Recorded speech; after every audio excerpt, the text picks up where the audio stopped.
Hey, it's Gray. Welcome to my channel, or welcome back to my channel, where you will find a variety of reviews from recipes to subscriptions and everything in between. Today we're talking about my most recent blog post on grayeyes.me. Can you make gluten-free cinnamon rolls? Don't forget, if you like these types of videos and my reviews, don't forget to like the video and subscribe to the channel, a totally free way to support my reviews. Let's get started.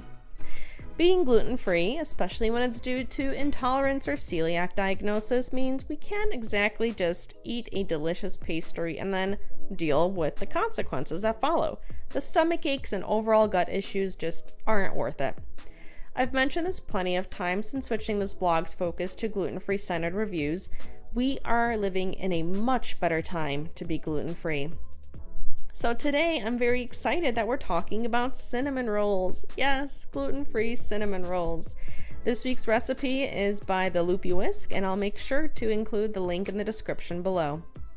The flour for the cinnamon rolls plays a very, very big part in this. After reading Katarina's, or the author of the Loopy Whisk, book, Baked to Perfection, I feel like I just can't go back to the store-bought gluten-free all-purpose flour mixes. Once you see the difference in making your own mix, you just won't be able to go back. While getting all the different flours and other dry ingredients, it does add up in terms of price, but keep in mind that it does last you quite a bit of time, especially if you bake as occasionally as I do. So if you're worried about the ingredient list and thinking it's too much, it will be worth it as you continue on your baking adventure. I'd also like to point out that I did use the grams measurement when referencing this recipe. The magic ingredient here that was very new to me as I got started was psyllium husk. When the powder is combined with warm water, it soon turns into a jelly consistency, which is exactly what helps make the dough elastic. When I rolled the dough onto the counter, I legitimately almost cried because, mind you, I've only been gluten-free for a few years, but I don't recall the last time I was able to work a dough by hand that wasn't a crumbly mess. This was spectacular. In my case, however, I would have added a little bit more flour to the surface. I feel like I didn't add enough and it made rolling the actual cinnamon rolls a sticky mess. So for my very first attempt, they didn't look very picturesque, but I promise you they tasted amazing. So speaking of rolling the gluten-free cinnamon rolls is a bit different than the regular glutinous cinnamon rolls. Instead of rolling them into a Swiss roll type of shape and then using a string to cut individual rolls, you leave the dough rolled out, dollop the sugary cinnamon filling, and then cut individual strips and then roll up each individual cinnamon roll. This is exactly why I wish I had more flour, so the rolling would have been a little bit more prettier.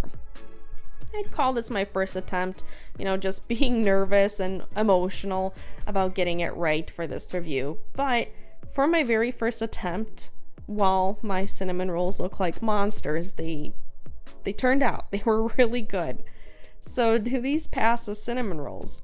I'm always skeptical when it comes to gluten-free treats, hopeful but skeptical. The main issue for me is always the texture. Either the dessert is too dense, crumbly, or it didn't rise enough to even fit the image of what it's trying to be.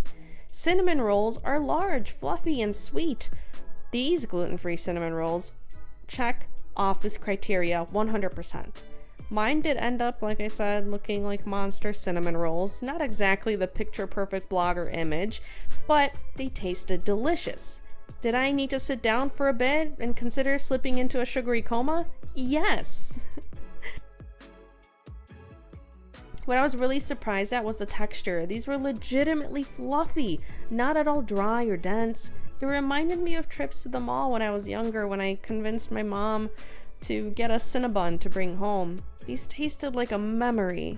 If you're thinking twice about making these due to the ingredients or fear that they won't turn out, seriously, just give it a try.